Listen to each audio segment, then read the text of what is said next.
Welcome, guys, to How the Frack We Got Here, a show that takes the news and events of the week and try to make sense out of it all. I'm your host, the most Will Buchanan, and on this show, we simply are all about the facts. There are plenty of news stations out there that simply want to do anything short but inform you. Here at How the Frack We Got Here, that's all we believe in. We go up to the left, we go up to the right, we go up to the middle of independence, we go after all sides because there's more than one side of a story to everything. And you need to know it all in order to actually formulate your own opinion. And that's what we try to do here at How the Frack We Got Here. Thanks for listening, and hold on. It's going to be fun. Let me put this in words you might understand. Mr. President, fuck off. Det var næsten sådan ordene lød, da jeg for et år siden stod på den selv samme talerstol og sagde meget klart, at hvis Trump... I'm sorry, colleague, this is against our rules. As much as you might feel, or the room might feel in this, we have clear rules about cuss words, language that is inappropriate in this room. I'm sorry to interrupt you, but it is unacceptable, even if you might have strong political feelings about this. Dear President Trump, listen very carefully. Greenland have been part of the Danish kingdom for 800 years.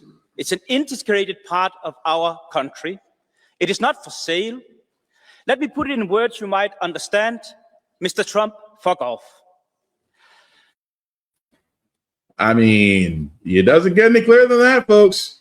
Also, yeah, probably should give a warning about language. But anyway, today's date, January 21st, 2026. This is How the Frack We Got Here. I'm your host, the most Will Buchanan. How the Frack We Got Here, we do take the events of the week and try to make sense of it all. Before we get started, guys, let you know that we do pride ourselves on being a news podcast, which means we do only cite from reputable sources with award-winning journalism.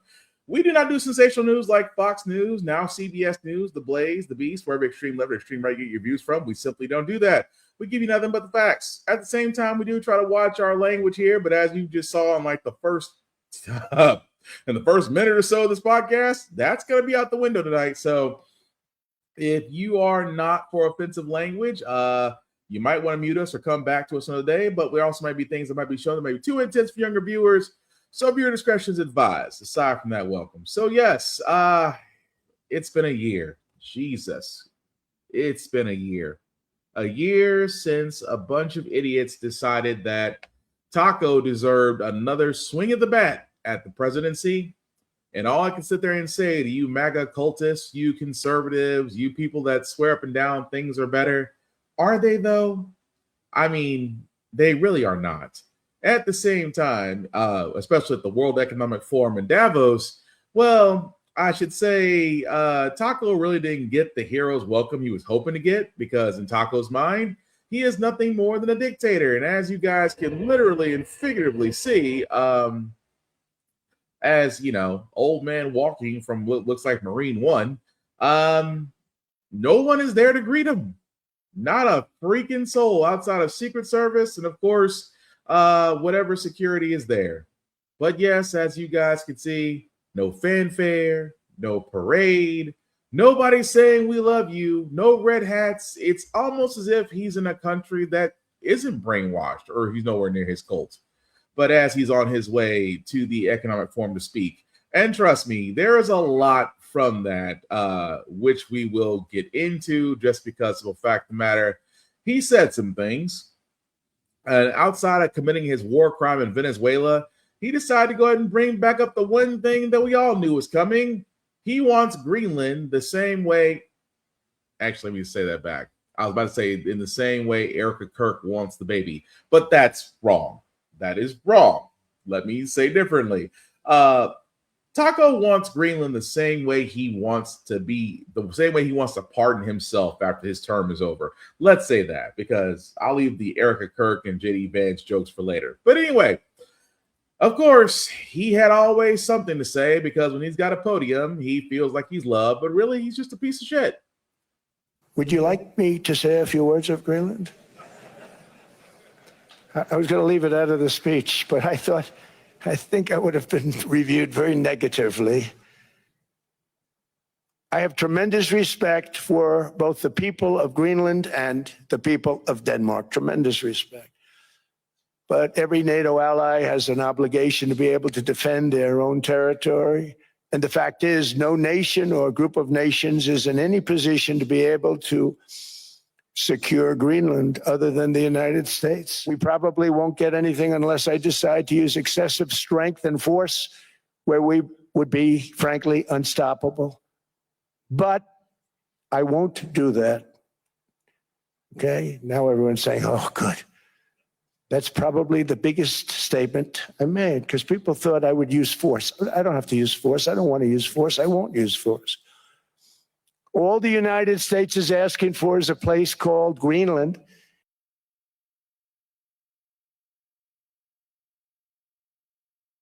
Uh-oh. Did we get kicked off? Well, not sure what happened there, folks, so I apologize profusely. I guess NBC decided to kill it. Let's bring it back here to So, but yes, and I apologize for that, guys. I'm not sure what happened with the NBC website, but it's okay. But to basically say that all about, he sat there and said, the U.S. alone can only protect Greenland because Greenland cannot protect themselves from the boogeyman that is Russia and China. Have we heard this story before? Absolutely, because that's Trump's stick. Trump's stick is this whole thing of only I can save this country. Only we can save Venezuela because we committed a war crime by basically kidnapping its president. And now we're basically hoarding its resources in a Qatar bank. But I digress. And what is he saying now about Greenland? Oh, we need to protect Greenland because if we don't, Russia and China will invade and then they'll be in our northern hemisphere. Jesus Christ. Am I the only one? Am I the only one? And I can't be the only one. And I hope I'm not the only one. Is anybody else tired of the shame shtick that Trump does? He plays this fear card. If we don't do it, Russia or China will do it. And let's just be honest. Has Russia or China really done anything? I mean, outside of Russia invading Ukraine, China making deals with African countries. Outside of that, who have they invaded? Outside of that, what else have they done? Sure, Russia's committing a war crime by basically saying they own rights to a country, which they do not. But outside of that, I don't see them going after Greenland anytime soon. And China, let's be honest about China. China right now is looking pretty good. Europe is starting to look toward China. Other markets are starting to go to China. China is now looking at Brazil and saying, we would love to buy your soybeans because we will not buy American soybeans. Right now, China is the mass producer of a lot of goods that still come to the U.S. And it is amazing to me that he keeps on using China as a boogeyman when China's like, why do we need to invade? We're good. We don't need anything else from anybody. You need us more than we need you. And we have other markets we can go to. But that's what Trump does. He does this whole shtick that is fear-mongering. Only if we don't do this, someone else will. And I won't use force to invade Greenland. Really? We've seen what you did with Venezuela. So this whole thing of I won't invade a country, yes, you will. Because we know, because you are a flaccid, senile. But probably. You are a senile old man that really should be put in a home somewhere. But yet, anytime he speaks, it is literally watching an 80-plus-year-old man ramble on. Even more so that in the country and in the nation of Greenland, this is how they feel right now. Of Greenland. How far are you willing to go to acquire Greenland? You'll find out. The president threatening Denmark and 7 other allies with escalating tariffs until the U.S. can negotiate a deal to take control of the Arctic island. But Europe now threatening to deploy its own economic countermeasures, including a so-called trade bazooka that could ban U.S. goods from European markets. Still, the president today optimistic about a deal. I think that we will work something out where NATO is going to be very happy and where we're going to be very happy. But we need it for security purposes. We need it for national security and even world security. It's very important. NBC's Ellison Barber is in Greenland tonight. here in the capital city of Greenland. If you go into a lot of the shops in this area, you will see signs, merchandise with a very clear message, just like this: Greenland is not for sale. They all say it's crazy, but also many are scared. President Trump argues Denmark cannot defend the massive island from Russian and Chinese threats, taking the unprecedented step this week of posting private messages from other world leaders, including one from French President Macron, praising President Trump's moves in Syria while adding, "I do not understand what you're doing on Greenland," and inviting Trump to meet him in Paris. They get a little bit rough when they're, when I'm not around. But when I'm around, they treat me very nicely. All of it flowing from a lengthy news conference the president held today to mark the anniversary of his second inauguration, focusing on the economy, pointing to rising wages and gas prices at a 4-year low. Gasoline prices have come per gallon way down. When that happens, everything else comes down. With polls showing most Americans not satisfied with the cost of living. They created the affordability problem, and we are solving it. We have solved a lot of it. And there is another foreign leader text message making news tonight. A presidential text with Norway's prime minister released on Monday shows President Trump appearing to link his push for Greenland with his frustration with not being awarded a Nobel Peace Prize this year. The president insisting that he believes the country has, quote, tremendous control over who receives the prize, despite their denials. And what's actually amazing, folks, is the simple fact of the matter, that's what he's worried about. But I should have got the Nobel Peace Prize. I ended 8 wars. No, you didn't. But you somehow believe you did. But do you see the fact of this, and this is the thing about it. Yes, Trump's an idiot, beyond a shadow of a doubt. But he's a great con man. But look what he's done to a country that literally is just there because he wants it. Imperialism at its freaking finest. And that's just and guys, I am just saying, that's being honest. I know my camera froze up, so bear with me for a second on this. But what I'm getting at is, folks, is just that it's imperialism at its finest. Taco wants to sit there and basically wants to sit there and be like, oh, well, I want it and I can get it because I've already gotten away with one war crime. What's wrong with another one? And that's what he's saying. And that's what he's saying for Greenland. He is pretty much saying, oh, I can go ahead and do it again because who's going to stop me? My own party won't even stop me. And it's true. They actually tried to pass a bill to, they actually tried to pass a bill to restrict his ability to call the army in. And of course, the Senate, it went down to tiebreaker.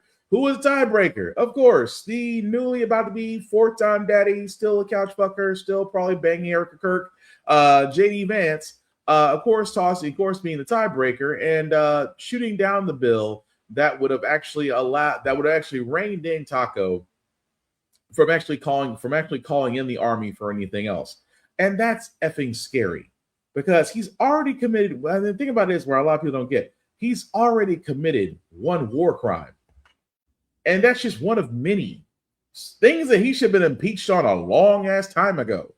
But at the same time, he still did not waste a moment at the World Economic Forum to sit there and, explain his hatred for Somalians as he tried to point out a fact which, because of the timing, another story comes out, makes me wonder, and we talked about this last week, but I'll just play the clip where he was pretty much full of himself. Importantly, we're cracking down on more than $19 billion in fraud that was stolen by Somalian bandits. Can you believe that Somalia, they turned out to be higher IQ than we thought? I always say these are low IQ people. How did they go into Minnesota and steal all that money? And we have, they're pirates, they're good pirates, right? But we shoot them out of the water just like we shoot the drug boats out. They're not pirating too many boats lately, do you notice? When they go out into those boats, they want to take over $1.5 billion tanker loaded up with oil. And they say, we're going to blow up your boat. They have powerful weapons. You hit the side of the boat, you blow the whole thing up.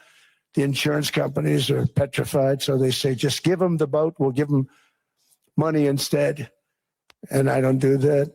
we blow them right the hell out of the water. We see them going out, we blow them out of the water. Now you see, rambling. That's all it was. It was straight. It was literally straight to the. It was the Somalians. It was the Somalians. The pirates. We know they're pirates. We blew them out of the water.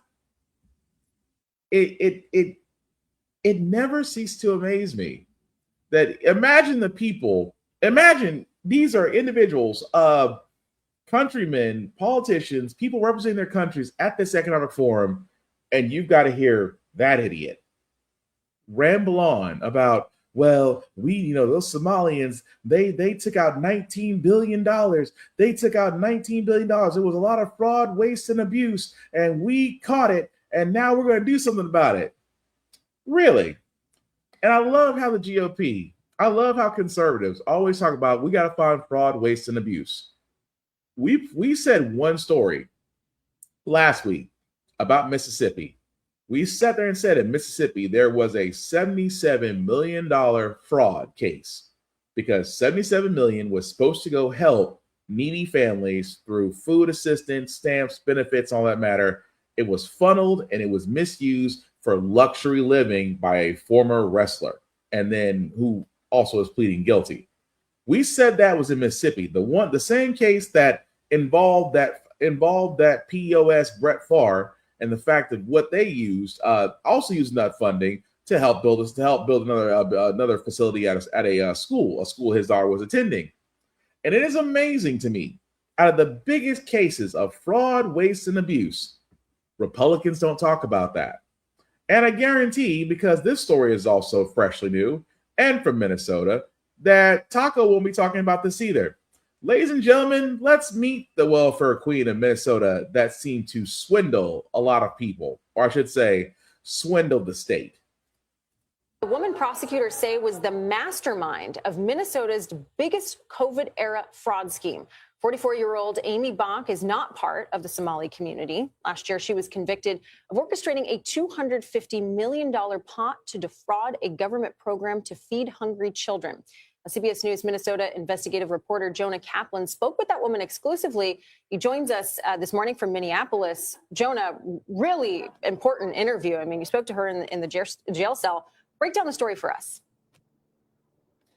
Well, look, Kelly, good morning. And when you think about all that's been going on here in Minneapolis with the surge of all these federal agents, it's all because, at least according to the administration, it's this fraud investigation. And the Somali community has been at the forefront of the investigation because most of those who have been either charged or convicted in the fraud schemes are Somali. But Amy Bach is not Somali, but federal prosecutors blaming her for being the mastermind, at least of one of these schemes. It's rare to speak with someone in federal custody, but Amy Bach told us she defended her actions, but she has some regrets.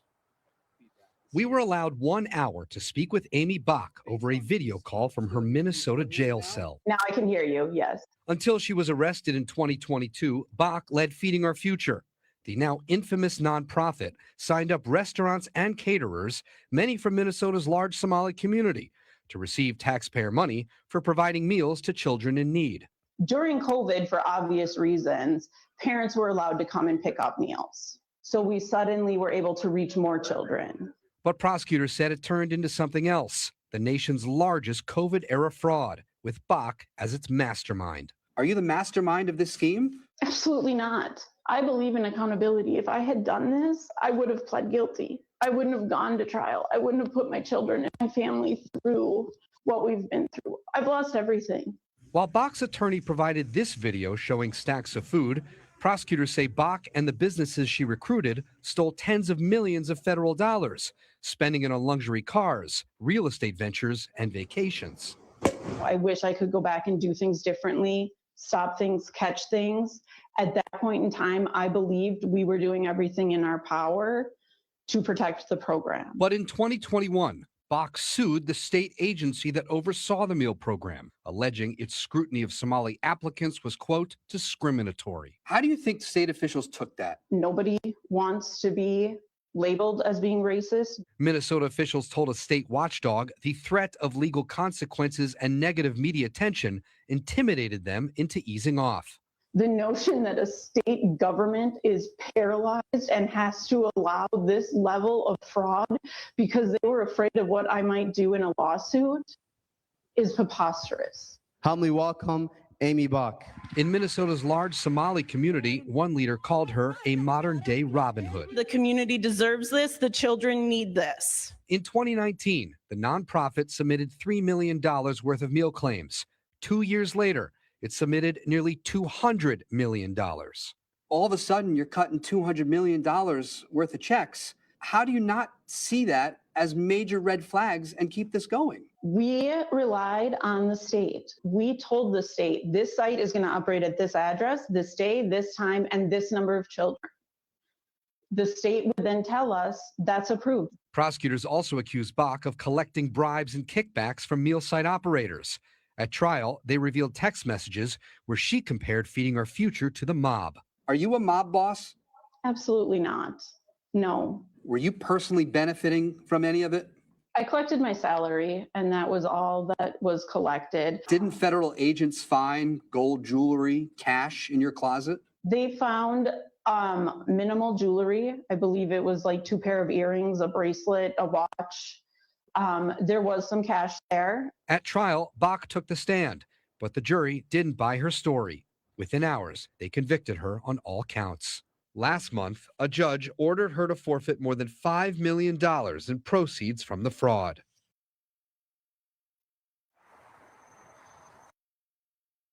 Now, what's amazing? What is amazing, ladies and gentlemen?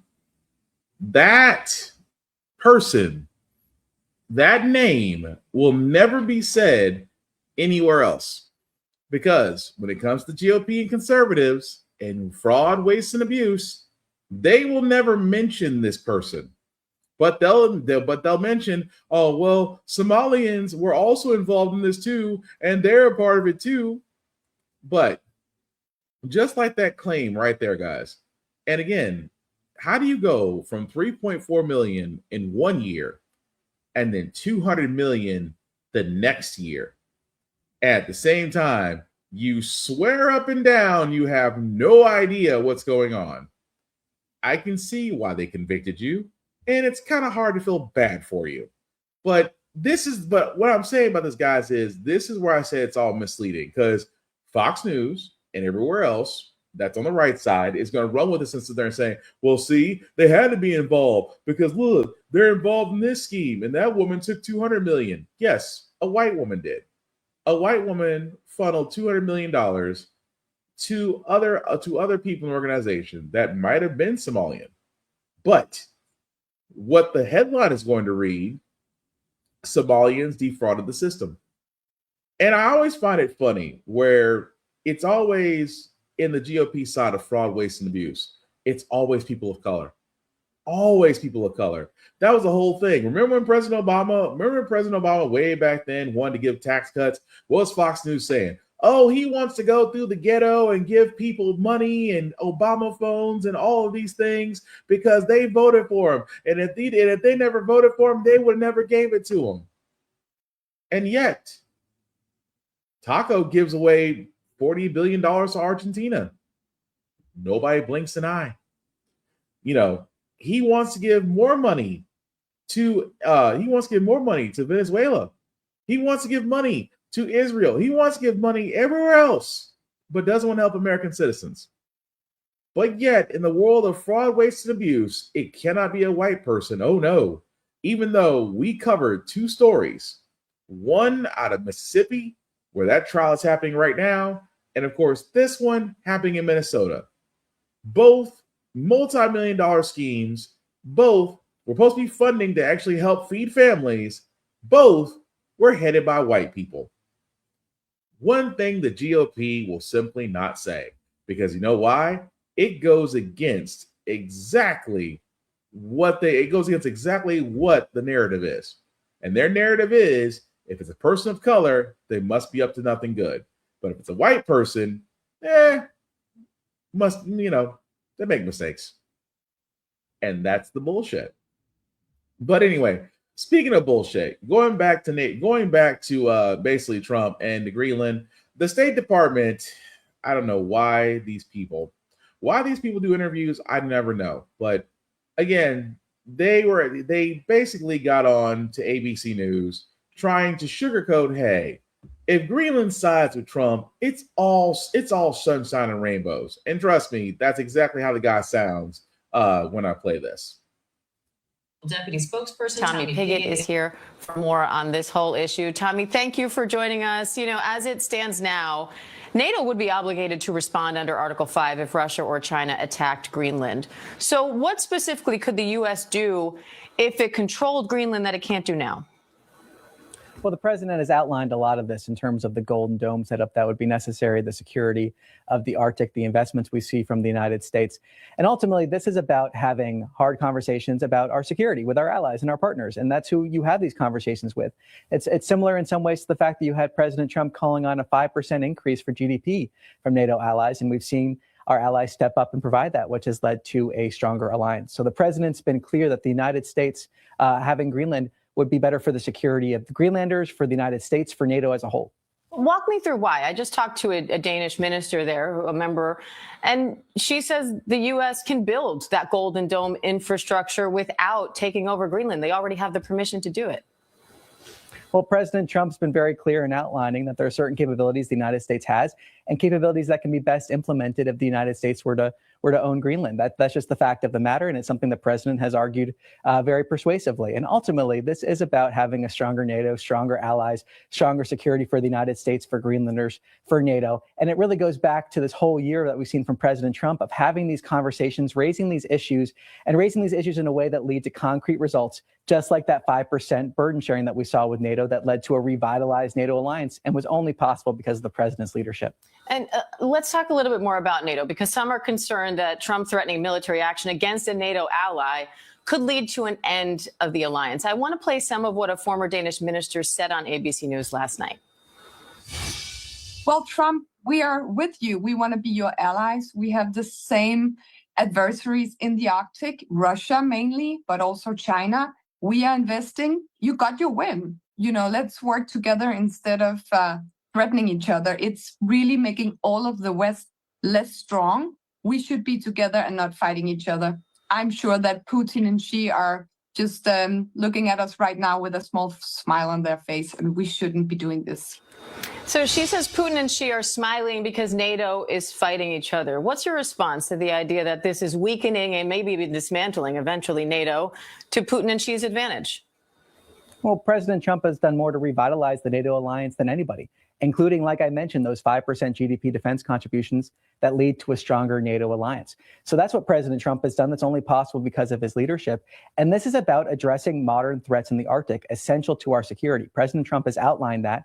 And when this happens, when President Trump is able to acquire Greenland, as his goal is, that will lead to better security for NATO, for Greenlanders, for the United States. This is about addressing these modern day threats the United States faces. And what happens if the president orders troops there against a NATO ally? Well, look, ultimately, as the press secretary and president have both said, they're not ruling out any sort of options, but he's also been clear about conversations to acquire Greenland. And he's also been clear that these conversations are going to continue in Davos. So I'm not going to talk about hypotheticals or speculate, but the president has been clear that he wants to see a strong NATO that is spending and also a NATO that's able to defend against modern threats. President Trump is also set to hold a formal signing ceremony to constitute the Gaza Board of Peace. But this charter draft circulated online doesn't directly mention Gaza, and it appears to signal a broader mandate. Now some are speculating that Trump's trying to build an alternative to the United Nations. Is he? Well, look, this Board of Peace was something that was under a UN mandate that, again, was only possible because of President Trump's leadership. The global coalition that we saw to bring about that ceasefire in Gaza was only possible because of President Trump. And we saw the release of hostages. We saw the humanitarian assistance that was able to enter Gaza without being looted by Hamas. And we've seen the president lead on ending 8 conflicts in just a year. That's the president's leadership here. The president's clear he wants the UN to go back to basics in terms of solving peace, being part of these discussions. Unfortunately, UN hasn't been. But President Trump's leadership has ended these conflicts, and he's looking to continue that, to build on that progress and see lasting peace. Tommy, I got to stop it right there because Jesus Christ.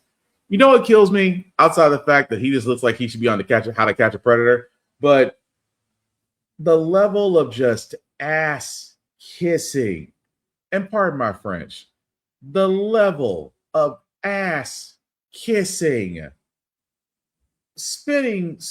Of course, everything was wrong. You know, the president ended 8 conflicts. He didn't. It's been proven.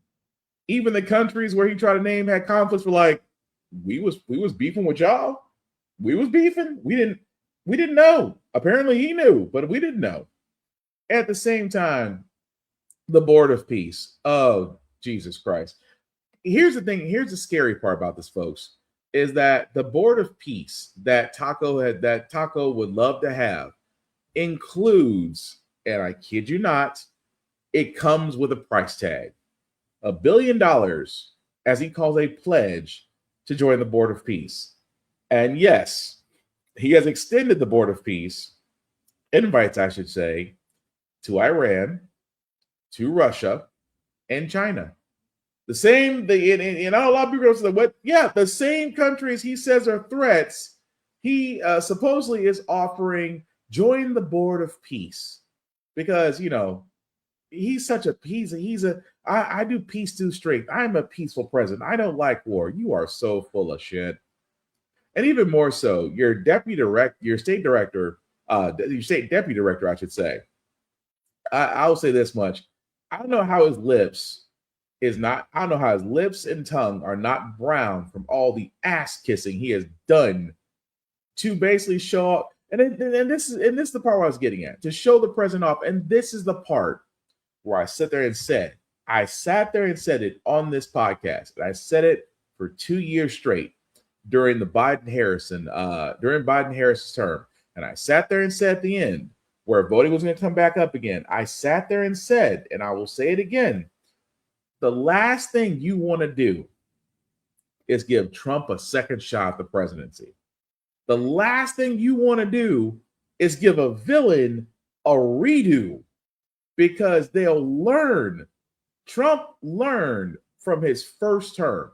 I'm going to gather all the smartest people. I'm going to gather everybody that knows what they're doing, because I know smart people. I have a talent for seeing smart people, and I'm going to have them in my administration. And yet his first administration was a effing disaster. But Trump 2.0, what did he learn?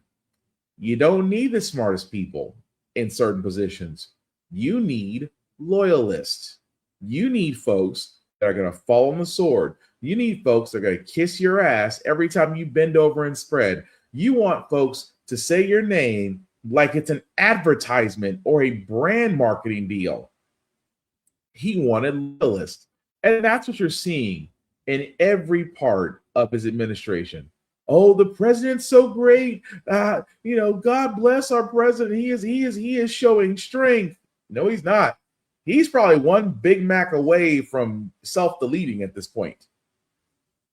Not to wish death upon the man, but let's be honest. If you're calling Trump healthy, I want your credentials checked, because he looks like an expired white privilege that's been in a tanning booth too long. But even more so, his loyalists, again, are doing the work, propping him up, making him look like he's great, while the rest of the world sit there and says, fuck off, Donald. Which a lot of people feel the same way here, because what was supposed to be a great discussion at the World Economic Forum was nothing more than Donald Trump going there, wiping his ass on everything, then walking out like he's the hero.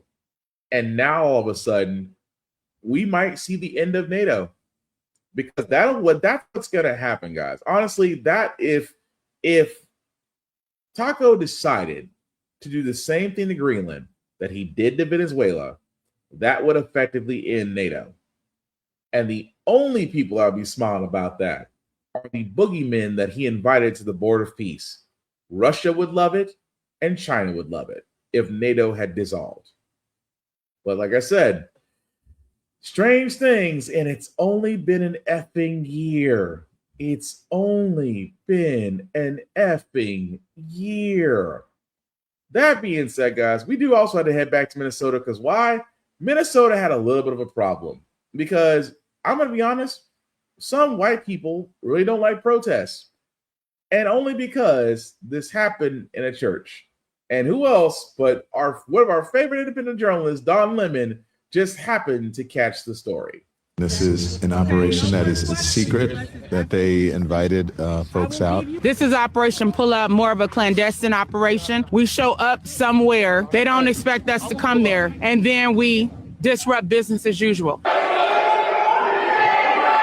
So right now it's kind of mayhem. We're not part of the activists, but we're here just reporting on them. Did they explain to you why they're here? They did not. They said that there is someone here in Easterwood, someone who is a member of ICE, and he's a pastor of the church. Our church had gathered for worship, which we do every Sunday. We asked them to leave, and they obviously have not left. So this is what the First Amendment is about the freedom to protest. There's varying array of views in this church on politics of immigration. Recognize the complexity of the issue. This shows you just how divided America is. When you look at the protesters here, and then you look at the people there who are praying, and you know what was the interesting thing? If these two groups could just get together, they might figure out what to do. I don't necessarily agree with everything that's going on in the Twin Cities right now, but I don't think it's good to fight fire with fire. I think it's good to speak up. I think it's good to protest, but I think it's better to do it in a peaceful way. Yeah, that was interesting to watch. This guy here, look, hugging his kid. And, you know, I imagine it's uncomfortable and traumatic for the people here. They think you lost and this didn't accomplish anything, and you went into their house, the house of the Lord. The reality is the house of the Lord is a place where love lives. It's not a place where you can have a pastor masquerading as the director for the field office of ICE. And she's right. Now, for all those that don't know, this church they're talking about that they did a protest in, one of the pastors there is also the field director of ICE in Minnesota, which is the reason why they were protesting there. That also being said, of course, I think it was a pastor. Sorry, David Easterwood. I think that's right. Am I right? Yeah, David Easterwood. Right. The acting field director of the St. Paul ICE office. That was the church that they were at. And what's so crazy about this is that it never ceases to amaze me what people do, especially the simple fact of the matter, guys. It's the oh, well, why are they protesting here? Really? It's a church. You shouldn't protest in a church. It makes us uncomfortable. We come to worship. This is a violation of the FACE Act. Oh, that got said. And for all those that know what the FACE Act is, and I'll read it because that way I can tell you. Because the FACE Act is the Freedom of Access to Clinic Entrances. Let me try it again. Freedom of Access to Clinic Entrances Act. This was done in 1994. It is a U.S. federal law that makes it a crime to use force, threats, or physical obstruction to block access to reproductive health care services or to intentionally damage facilities providing those services, including fertility clinics. It also protects individuals' First Amendment rights to worship at places of religious observance by prohibiting smaller disruptive tactics at churches, synagogues, and mosques, establishing federal penalties for violations. That's where a lot of these so-called quote-unquote conservative lawyers online, especially in social media, this is a violation of the FACE Act. Let me spell this out for you. Protests are not obstruction. You have the right to protest, just as you have the right to freedom of religion. And what amazes me so is that only certain, let's be honest, certain white people are feeling some type of way. I come to worship. I didn't come to hear about illegal immigrants having issues or people getting picked up. And at the same time, we, above all else, we just want to worship. Okay. But here's the thing about protests, folks.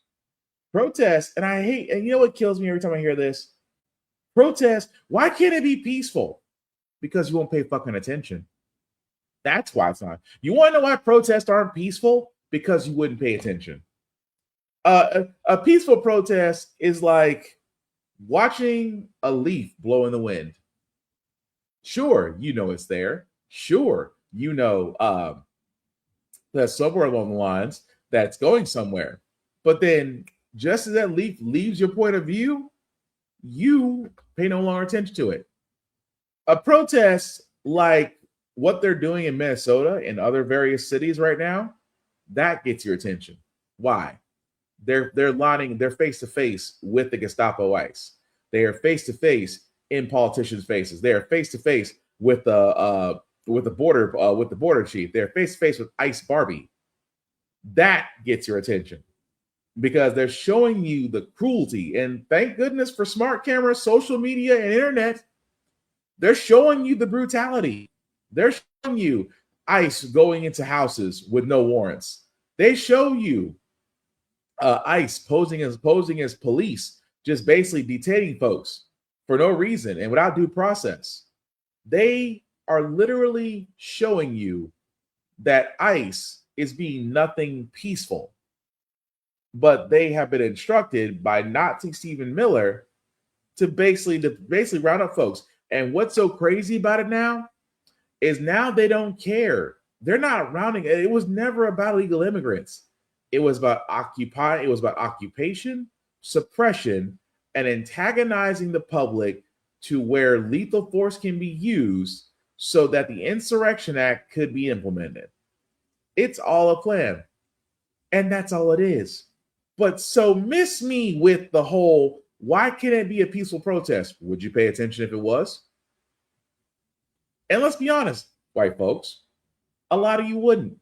A lot of you wouldn't pay attention until it hits at your front door, till it hits at your backyard, till it hits at your neighbor. That's when it has your attention. Or just like law enforcement's finding out, because ICE is going after law enforcement too. Now all of a sudden it's too much. And I find it funny where a woman getting shot in the face a little over 2 weeks ago doesn't seem to get everybody's radar, but a police officer that gets hemmed up by ICE, oh, now we have your attention. So do you see people, which kills me that, in the church, where church is supposed to be accepting, every religion out there seems to have the same basic principle, accepting of others different than you. Well, if they really wanted to protest, they should have done it in a church because we're trying to worship. You're trying to put your heads in the sand claiming you want to worship, but really you don't want to be reminded of the world that you live in. That's all that is. And at the same time, instead of you getting the message, what do? You feel insulted. You feel like your day is disrupted. You feel like you can't function. You have to explain to your kids, I'm sorry, kids, it's a protest because illegal immigrants or so-called illegal immigrants are getting picked up and harassed and sometimes killed by ICE agents that really have no business being an ICE agent. But, we just want to come in here and talk about Jesus. But, those protesters, they just didn't care. And it amazes me that every time you can protest peacefully. No, you can do peaceful assembly. Well, a lot of people get that wrong. You have the right to peacefully assemble and protest. Protests are not peaceful. Protests are active, loud, and disruptive. Why? Because those protests are designed to grab attention to where a lot of people wouldn't look if they were just sitting there saying kumbaya with flowers in their hair, literally pointing up rainbow flags. Oh, they're doing something. I don't know what it is, but it looks nice.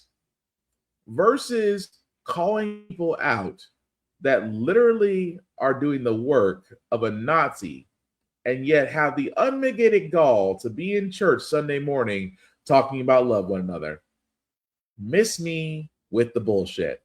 At the same time, because of that, the border chief, along with the FBI, are sending more people, more personnel to Minnesota. And again, this is no longer a operation to deport illegal immigrants. What we're seeing now is an occupation. And we all know how those occupations wound up and how they start and how they end. Active duty troops are on standby for a potential deployment to Minnesota. Defense officials say 2 infantry battalions have pre-deployment orders amid violent protests against the federal immigration crackdown. Over the weekend, the governor mobilized the Minnesota National Guard, but troops haven't been deployed yet. Now the FBI is increasing its presence in Minneapolis, and the mayor says it feels like an occupying force. ABC's Jack Date has the details. Hi, Jack. The Department of Justice is investigating a disruption at a Minnesota church over the weekend. What's the DOJ saying about that? That's right. Yesterday, during morning services at a St. Paul church, there was a disruption. A group of demonstrators came in and were protesting and chanting anti-ICE slogans in the middle of this worship service. Senior justice officials, including the Attorney General and the head of the Civil Rights Division, have said this is a version of intimidating Christians, and that they were interfering with their First Amendment rights and rights that are protected under what's called the FACE Act, which is an act that was designed to protect access to clinics, but also protects people in worship, in houses of worship in particular. And so they're investigating whether there are violations of the FACE Act and pledged to prosecute those demonstrators who they say are not protected under the First Amendment in that house of worship. And the Department of Justice says it's not investigating the ICE officer who shot Renee Good, but multiple sources say it is investigating Minnesota's Governor Tim Walz and the Minneapolis Mayor Jacob Frey. So what's the latest on that?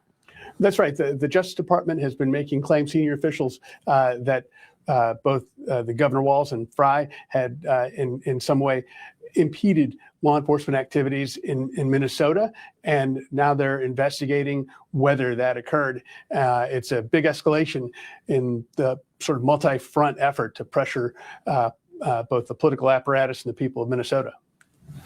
All right, Jack Date, thank you. And again, for the simple fact of the matter, quiet you.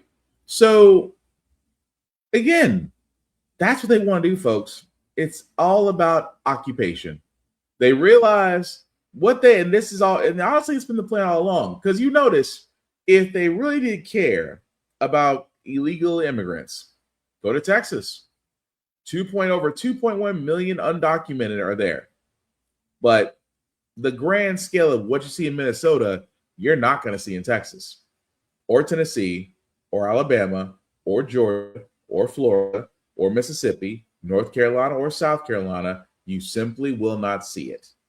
Even though those are red states, even though there may be undocumented here, but because it's Democratic, what Taco and them want to do is occupy. Because if you can occupy the cities, eventually that means you can take over the state. Eventually that means you can declare martial law. And eventually you may even hinder the election. The same things that Maduro did in Venezuela, Taco may try to pull here. So instead of them going in and actually taking people out, what they might wind up doing is simply occupying it. Because again, Taco has said nobody can stop him, and the GOP won't lift a finger. And again, Democrats, you have 10 months. If I was the Democrats, I would literally be playing every one of Trump's actions, every one of his failed promises, every one of everything he's ever said or did, and then start showing what you're doing. What's your plan? Because the biggest thing is the Epstein files, which, by the way, Trump is still ducking, and the House committee wants to hold the Clintons in contempt for testifying. And Bill Clinton, already sat there and said, release the files. I got nothing to hide. Trump obviously does. But that's the thing. As we get closer and closer to the midterms, Democrats should be firing on all cylinders right now and letting women lead. Because I think it has been past time to allow women to take the lead in politics for a party. Because let's be honest, it's been a black woman that's been saving us the last couple of times now. Don't argue with the facts, it's true. But moving right along, guys, again, this doesn't help for those that are looking for jobs because, well, December's job report says the same thing we all sat there and said. Nobody's hiring. 2025 is out. The report shows employers added 50,000 jobs in December, falling short of expectations. And the unemployment rate fell to 4.4% after November's historic high. This is the first report released on time since October's government shutdown paused data collection. It's also the first report since the Federal Reserve tried to boost hiring by cutting interest rates last month. Our Elizabeth Schulze is here with a closer look at those numbers. So, Elizabeth, on the one hand, you have this low jobs number. On the other hand, the unemployment rate fell. So what does this say about the economy right now? Yeah, a little bit of a mixed bag there, Diane. That 50,000 jobs added in December was below expectations, and it does confirm this overall cooling in job growth that we saw for the year of 2025. The unemployment rate coming down to 4.4%, that is good news. We had seen that rate at 4.6% in the month before. What that rate is all about is how many people who are trying to get a job and can't find one. So we want to see that rate going down. Right now, it's coming off of that 4-year high. When you kind of dig into the details of this report, Diane, what it shows us is there are a couple of sectors really driving job growth in the economy. One of them, and this has been the case all year long, is healthcare. There were 21,000 jobs added to the economy in the healthcare sector in December alone. Almost 2/3 of all job growth last year was from healthcare. And then another big driver last month was restaurants. So that's typical in the month of December. You see a lot more people out celebrating the holidays, food, restaurants, bars, hiring more people. But notably, when you look at those job losses, the retail sector actually did cut quite a few jobs last month. That is very unusual for that time of year, especially when you're thinking about general merchandise stores, warehousing. So we're going to have to look into why exactly that was the case for the month of December. Also, Diane, manufacturing, 8,000 more jobs lost in December. This caps off a really tough year for manufacturing jobs when you're thinking about kind of the overall economy. And big picture, when we look at job growth in the overall economy for last year, which we now have kind of the full picture of, this is, as one economist described to me, a frozen market. We did not see a ton of firing. Losses did not fall off a cliff, job losses, but we're also not seeing those kind of blockbuster hiring numbers that we had seen for many years coming out of the pandemic. So could this lead to another rate cut? We do have the Federal Reserve looking so closely at these jobs numbers this year. In the market, the initial market reaction, you're seeing futures trade slightly higher in expectation that this does pave the path for another rate cut from the Fed. The Fed wants to see the job market stay stable. It does not want to see a further weakening. And so rate cuts would kind of help support that. But at the same time, you do still have prices above where the Federal Reserve wants them. Wage growth is still higher, and that can contribute in some ways to higher prices. So this likely keeps the Fed on hold for its meeting this month. We're going to be looking at kind of the expectations for Fed meetings from there on out. A lot of economists, analysts say that the next likeliest possibility for a rate cut, Diane, would be at the Fed meeting in March. So long story short, nobody's hiring. Jobs are lost. And again, how many more times we're going to sit there and it's the same story all over again? And all I can stand and say is this is the snowball effect of Taco. This is his snowball effect. His tariffs killed jobs. His tariffs killed jobs, slowed the economy. At the same time, unmitigated AI has had a lot of companies reduce their workforces and try to keep their profits high. So yes, in so many words, nobody's freaking hiring at all. So we really should not be surprised by that. But also what's surprising, guys, again, like I said, going back to Taco and the rest of the GOP will never claim fraud, waste, and abuse. Well, this story right here, which I want to talk about. So this is the Secretary of Labor, Chavez de Ramir. Now, I'm not going to apologize for screwing up her name. She's pretty much going to jail anyway. Because this Inspector General, Lori Chavez de Ramir, she basically used her position as a way to enrich herself, including travel fraud. She did spending sprees, specifically at strip clubs, taking multiple members, and pursuing a fellow employee that did not return her advances per se. And to the tune of almost $12 million that she has to account for. Again, misconduct. Outside of the Secretary of Defense, never sober Pete Hegseth, meet the female version.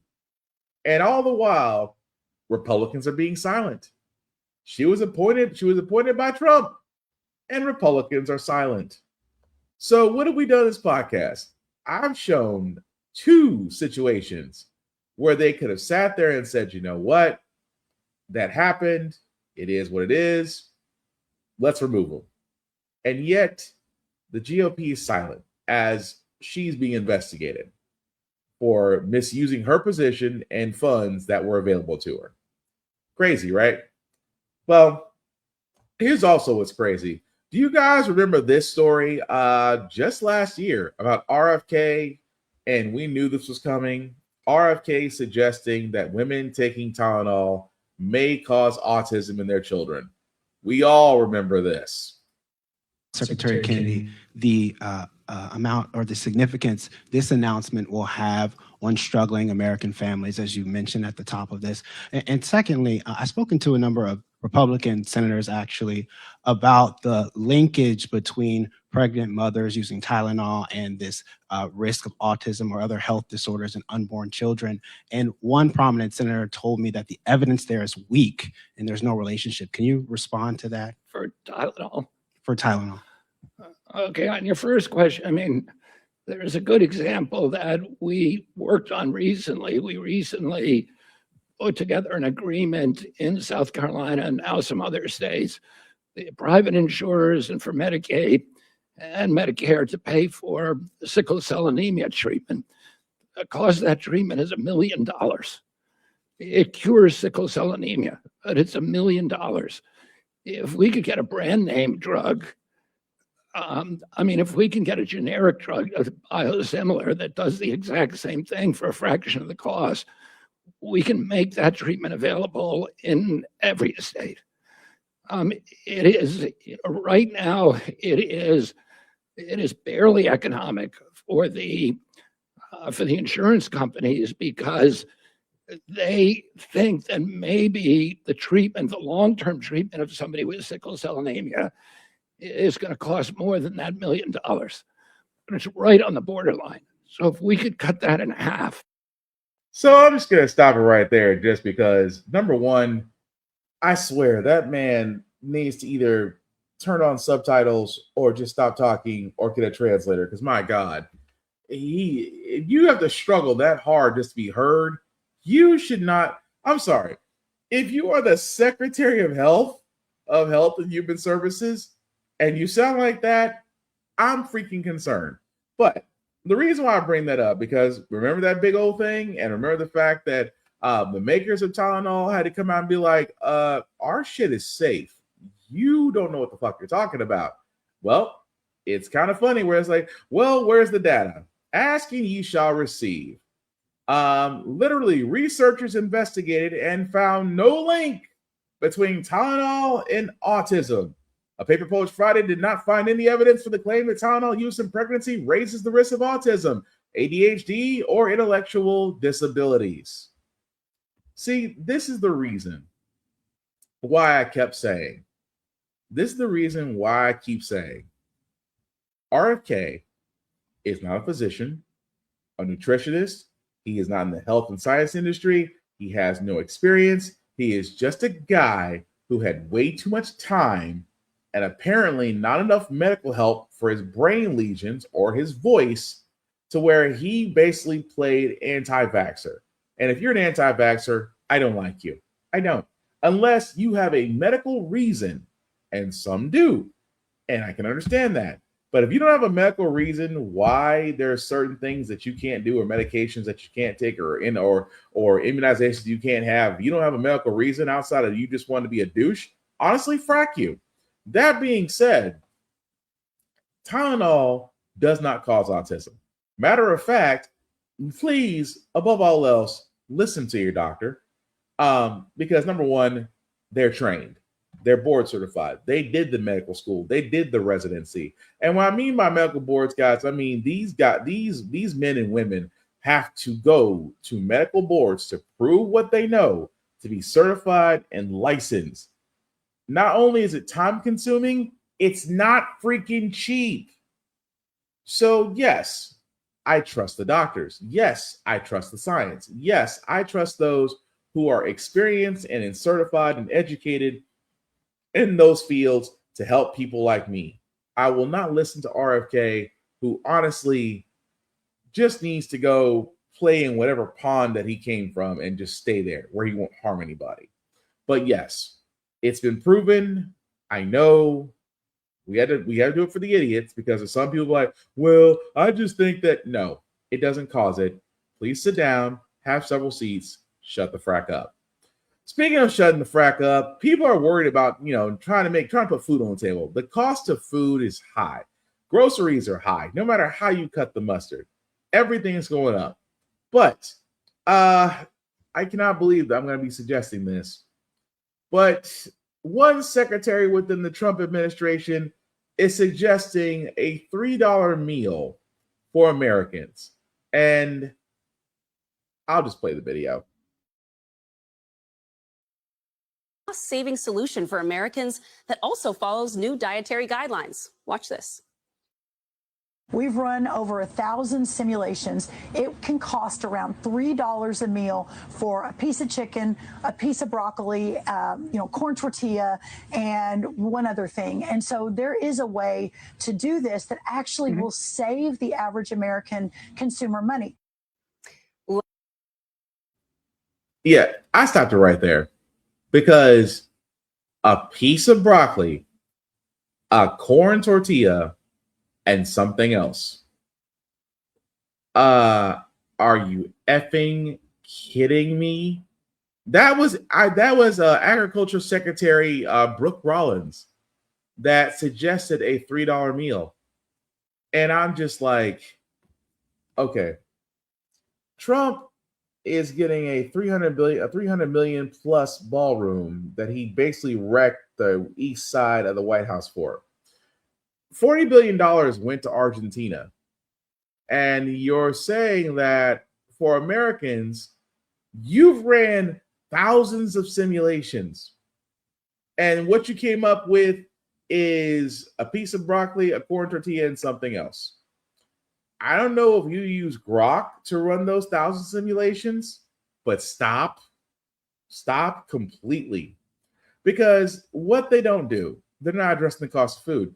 I know there are some farmers out there. There are some farmers, and I mean this ever so slightly. There are some farmers out there that are really trying their hardest not to, say you messed up. Well, we didn't know what Trump was going to do. Yeah, you did. You fell for the con man, not once but twice. Farmers have been bailed out in both of Taco's presidential terms. At the same time, soybean farmers are looking at their crops basically lose profit because China's not buying anymore. And for a lot of people that don't know, our fruits come from overseas. Very few fruits are in the US now. But avocados, Mexico, the other fruits from Europe. And as we said earlier in this podcast, you don't want Europe to sit there and you don't want Europe to sit and do a persona non grata on the US. You definitely don't want that. Because if Europe decided to ban US goods from their shores, our economy would collapse in less than a month. Actually, I take it back. Our economy would collapse in 3 months. Because for a lot of people who don't know, we are not producers, we are consumers. And that only happened because, capitalism and greed. Capitalism and greed turned us from producers to consumers. And we are now dependent upon other countries in order to keep certain things on our tables. And above all else, instead of you addressing that problem or actually trying to help farmers, you want to sit there and say, let's go on the Hunger Games diet. No. See, a certain person did say let them eat cake, and she wound up losing her head. And that's not pun intended. Yeah, Marie Antoinette.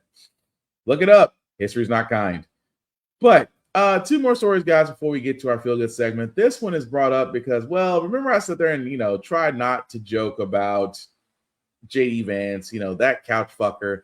possibly banging Erica Kirk, and now baby daddy to baby number 4 because his wife is now pregnant. I know I tried my hardest to make it not personal, but I can't stand the guy. He is literally a douche.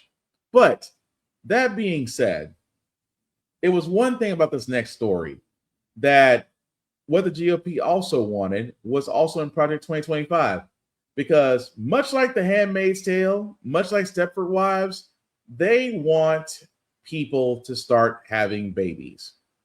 Not because Elon Musk's mother said that, please have babies because my son needs workers. No, they want to get back to a 1950s America to where the white population has increased. But you know what? I'll let them tell it. Thinks Americans aren't having enough kids. I want more babies in the United States of America. And the Trump administration believes having kids starts with getting married, saying the, quote, traditional family unit has come under recent cultural attack. That's why the federal government is pouring money into marriage counseling programs, dubbed by some marriage boot camps. I was skeptical at first because I'm like, we don't need to go to that. But once we went through the class, I learned a lot, and actually, I would do it again. Tanja and Freddie Gaddis completed an 8-week class just after their wedding in 2024, where they dove deep on issues like how to communicate better. You're a little bit more than a year in to the marriage. How's it going? It's going well. Don't get us wrong now. It's not perfect, but it's perfect with us learning how to work through the disagreements. The program they went to, run by Auburn University, funded in part by federal programs that have been around for a while. And now it's one of more than 100 that are receiving portions of a new 9-figure federal grant.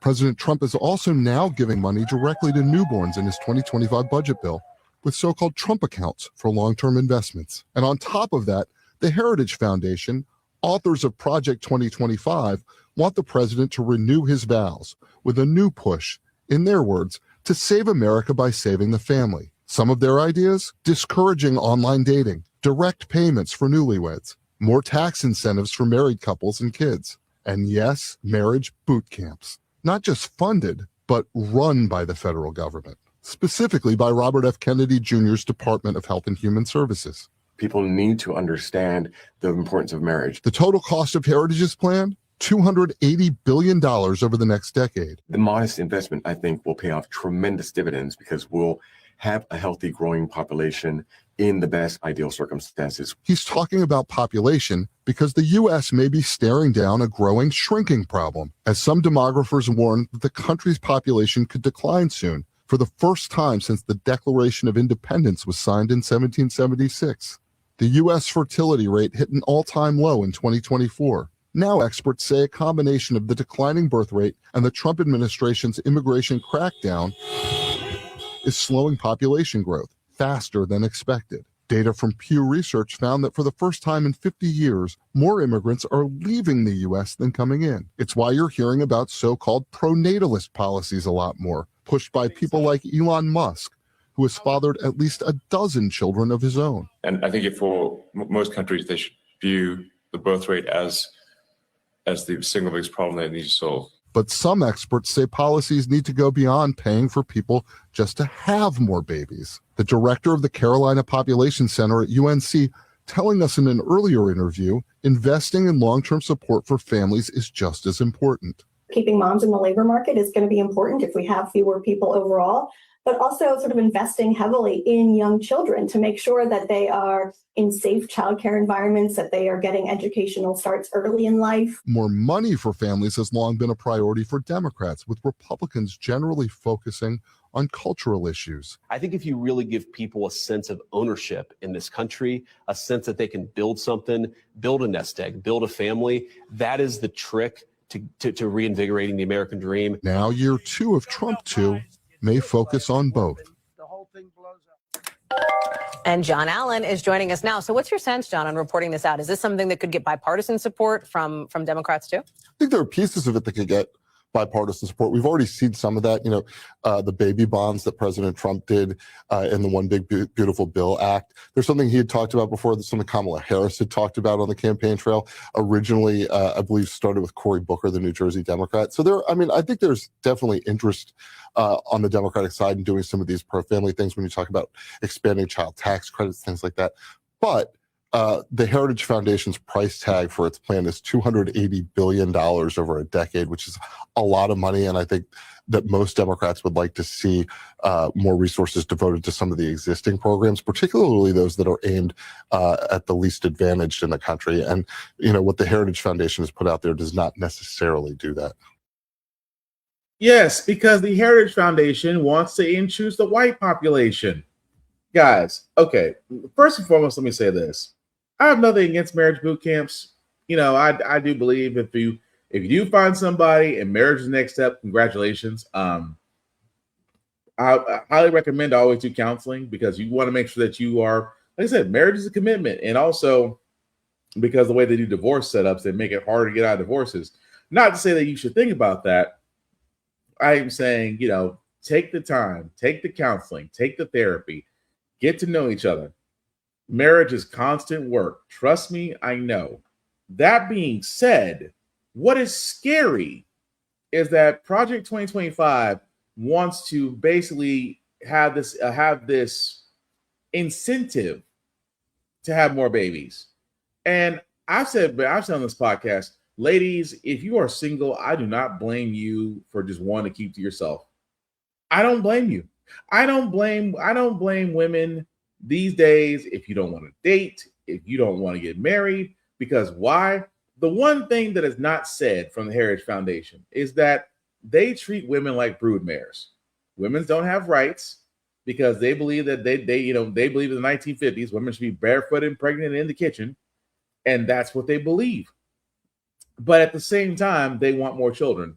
That was basically the entire plot of The Handmaid's Tale, where literally women are not treated like human beings. They are treated like, again, broodmares.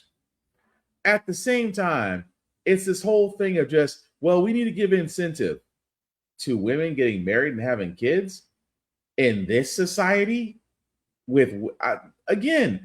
I fear for my sisters. I fear for my wife. I fear for my daughter. I fear for my nieces. I'm my niece, not nieces. Sorry. Although I have nephew's niece. But what I'm getting at is I fear for every woman that I know, because they're not viewed. They should, but in the eyes of some, they don't have the autonomy over their bodies that they should have. It really should be their body, their choice. That's the end of it. I cannot tell you and of course, abortion always comes around. Abortion rights. Oh, will someone think of the children? Someone think of the unborn? While ignoring the fact that the woman can decide whether or not that she can carry the child or terminate the child. It's her choice. The choices and consequences are hers and hers alone. The fact that, again, people still think that you should be able to tell a woman what she should do with her body that you are not attached to is audacity at its finest. And even more so in this day and age, where a woman's rights, access to prenatal care, access to clinics, access to Planned Parenthood, access to the things that they should have, they don't have anymore. And let's not forget the fact that there is still SA going on, that there are still pedos out there, that there are still predators out there, and that it is harder for those victims of SA to come forward, because 9 times out of 10, their actual assailants never see the inside of a prison. At the same time, again, I don't blame women. And thankfully, I thank my wife for wanting to marry me. I am forever grateful for that. But I don't blame women who simply do not want to date, or simply don't want to marry, or simply don't want to have kids, because the society that we're in wants to roll back the clock to 1950 and sit there and say, well, we need you to have kids. our birth rates are declining. But then we'll offer incentive programs, which I find it amazing because before Taco came back into place, we did have incentive programs. Well, actually, before Taco the first time, we had incentive programs. We had tax breaks for the middle and lower classes. You want to buy it, if you were a first-time homeowner, there was tax breaks. You had solar, tax break. If you were doing this, tax break. If you were doing that, tax break. If you're not doing so well in income and considered lower class, you got tax breaks here, here, and here. The rich were paying more. Now, granted, the corporate tax wasn't as high as it should have been. It really should be in the 60s. It really should be in the 60%, but that's neither here nor there. But there were tax breaks for the middle and lower class. There were incentives. The child tax credit was actually fairly high. So income tax, getting your refund back actually help families. Actually gave them a little bit of a breather. There was things put in place. Here's my thing. Why do we need the Heritage Group in Project 2025 to do that? Where, of course, he said, well, there may be some things of that program they can get behind. All I can sit there and say is this. If that was the case, why isn't it being done now? And I hate to say this, but with the current administration, there is no profit in helping the middle and lower class because the rich have already given their tithe to the golden fat ass cow. And what is he doing? Repaying them. We're seeing it already in Venezuela. We're already seeing it in Venezuela where oil companies are already gathering to see how can we plunder Venezuelan oil. And the Qatar bank is basically hoarding the profits from there. Venezuelan oil will never see U.S. shores, but I guarantee that money is somehow seeing a Trump account. Again, if they would do it, they would, but they won't. Not this administration. And I should not expect Democrats to see otherwise. Because again, had not 8 Democrats a long time ago last year not caved, the government would be shut down and the Republicans would have broke. But 8 Democrats decided, oh, well, we're going to promise to talk about the Obamacare subsidies. We'll promise a vote. Doesn't mean you'll get it. And what happened? They shot it down. And again, eventually, they did vote to extend some things. But now, with our way of funding the government coming back up again, now ICE is the ban the existence. Do you see what I'm getting at here, folks? The simple fact of the matter is, this administration does not care until it is election time. Because Taco does what he does best. A con man that goes on the road to sit there and say, I've done all these things to convince you life is better under me versus anybody else. And yet the idiots will believe it. Don't believe me? How else would Trump have been elected on 2 terms? Over women. Over 2 qualified women. Which tells you off the bat that America, number one, America, for a lot of people, will not follow a Madam President. And number 2, you would rather follow an idiot. You would rather follow an idiot of a man than an intelligent woman. And that alone screams volumes. But we're going to go and move on to our Feel Good segment, guys, because usually how the Frack got here, we do cover a lot of things that are doom and gloom, sometimes making you faith in humanity. But hey, it's Wednesday. Tomorrow is Thursday. And we will leave you guys out in some good vibes. Hopefully this next story will do this yet. About a family of Kyrie Jackson. Again, for all those that don't know, former rookie for the Minnesota Vikings that was killed in a car crash by a drunk driver. They did receive a surprise on Good Morning America. Jackson, the extraordinary young man and Minnesota Vikings rookie who was tragically killed in a car accident in the summer of 2024 when he was hit by a drunk driver. His parents, Ebony and Raymond, and his brother Colston are here to tell us about the way they are carrying on his legacy. Thank you so much for joining us this morning. I'm sorry it's under the conditions, and we are so sorry for your loss, but it's also something hopeful, a very hopeful message. I'm from Minnesota. I know how hard this hit Raymond, the community there. Tell us more about your son, Kyrie, and his legacy. Yeah, Kyrie was a 11, energetic kid that loved to run free. He loved his family. He loved being around family, friends. He loved to play sports, any sport of any sort. So, but of course, football was his love. Yeah. He was just a helpful kid. He was just always around. He just loved doing the things that he loved to do with his family. And Colston, what was Kyrie like as a big brother? It was the best because we used to play the game together and we used to play basketball and he used to have the best food spots. Absolutely. So, Ebony, tell us a little bit about the foundation you have now created in his honor to make the world a better place in his blessing. But I think we see the foundation as like love in action, because Kyrie had such a huge heart. He had like this quiet giving heart.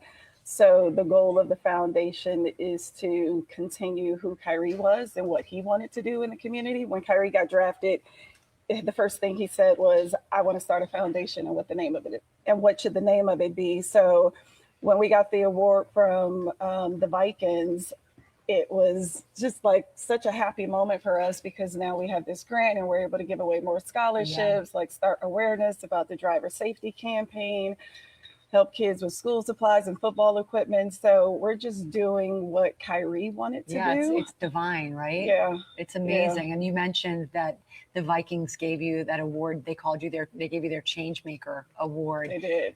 Ebony, that must have been quite a moment for you, emotional in so many levels. It was surprising. They were on FaceTime with us. We thought they were calling us to show us a painting, and then they told us about the award. And for us we just established the award we just established the foundation less than a year ago, and to be recognized for it, it felt really good. I bet. Well, we hope that we can give you a little more feel good.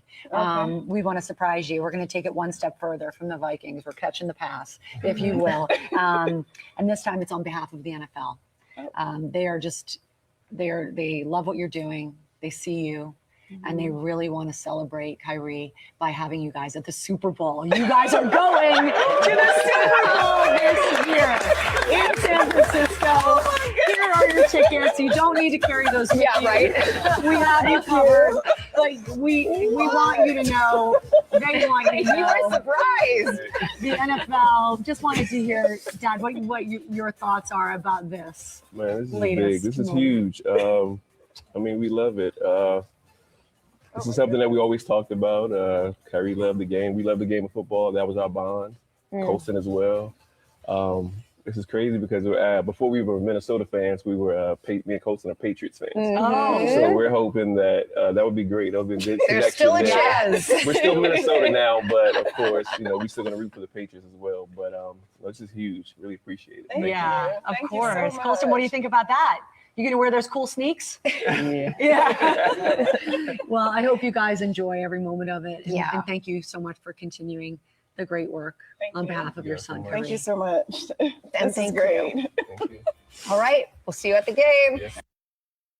And that's a nice gesture. Now, of course, for all those who know, Kyrie Jackson was killed by a drunk driver. So, again, a very enigmatic young man that did have a bright future ahead of him. But at least the family is still carrying on with his legacy with the Kyrie Foundation. At the same time, who doesn't like Super Bowl tickets? Although right now that's kind of up in the air as far as who's going to be playing. But that's neither here nor there. So we're going to rock with that. That being said, guys, that's going to do it for this podcast. Thank you all for liking, for watching, for letting people know it's live. I certainly appreciate it. Some shameless plugging before we do get out of here, guys. Shout out to APR TV. Why? Because, well, How the Frack We Got Here can be seen on APR TV. It's an app that's on the Roku channel as well as the Amazon Fire app. You can also check that out as well as other shows that do show on APR TV. Check it out. You will not be disappointed. Also, BlurredStation.com. Again, I've talked about this streaming service for 2 years now. Movies, television, anime, you name it, they have it. BlurredStation.com, $10.99 a month to stream BlurredStation. And BlurredStation can be streamed on all smart devices. Definitely check that out. Also, check us out on YouTube at How the Frack We Got Here. If you type in How the Frack We Got Here podcast, that pops up and you see my mug there. Definitely like, share, and subscribe, guys. Hit the notification button so anytime that we do go live or when there's a new episode uploaded, you can definitely get it from there. But trust me, we need your support, guys, because we cannot do any of this without you. So thank everybody that actually did subscribe. And like I said, if you definitely want to keep up with us, we would appreciate it. Definitely like, share, subscribe, notify, and hang on. Because like I said, it's gonna be a long ass 10 months. Also, You can check us out on iHeartRadio. You can check us out on Apple Play. You can check us on Apple Play. You can check us out on Apple Podcast, on Spotify. Basically, everything under How the Frack We Got Here. You can definitely check us out there and then basically listen to us by audio or video, however you want to get your podcast. Also, myself, Black_Spartan615 is my personal social. You can follow me there. Usually talk to everybody. Just don't make it weird. I'm going to get into the habit of blocking people and, of course, going from there. Also, guys, like I said, please out there, above all else, protect your mental, protect your peace, find your strength, check on your friends, call and text, let them know that, make sure they're doing all right. But like I said, everybody's in a weird place right now. And like I said, this is only 1 year, but definitely protect your mental above all else. I cannot trust enough that there are plenty of services out there, numbers that you can take advantage of before you take that last resort to self-delete. Please don't do that. You are wanted, needed, accepted, and above all else, you still have a verse to basically present to that song we call life. Also, if you are in the South or in the Midwest or Midwest going toward the South and the East, guys, look, Mother Nature's gonna throw us a curveball this week. Please, above all else, stay safe. I know for a lot of people, think we're not gonna get snow, we're not gonna get ice. Look, there's gonna be some rough days coming up. So please, guys, if you have the ability to stay home, please stay home. If you have to go out, please be safe. Use your head. Nothing is no job or anything else is worth getting out there, getting yourself stuck or worse. Please be smart. Please use your head. Please do not go in the stores and buy up everything. Leave stuff for everybody else. It's only going to be a couple of days. You'll be fine. Just saying. But the last thing I'll say about the Frack, it's all about staying informed. We are not trying to reinvent the wheel, guys. We're simply giving you all the information, allow you to make up your own mind. But we do provide a lot of perspective that goes along with it. We do better in society once we're informed. We're progressive. We move forward. We try to right the wrongs of our past, making decisions now that we should have done back then. Like electing our first Black woman to the Supreme Court, electing our first Black woman as Federal Reserve Governor, and maybe one day electing our first Black woman to be called Madam President. All great things. When we don't learn from history, we are doomed to repeat it. That's when we keep asking ourselves, why does everything go up in our paycheck? Why are we electing different politicians, but still the same old game in Congress? And most importantly, how the Frack we got here. Thank you all for watching, guys. Please take care of yourselves and each other, and I promise we'll get through this. Live long and prosper, guys. Peace.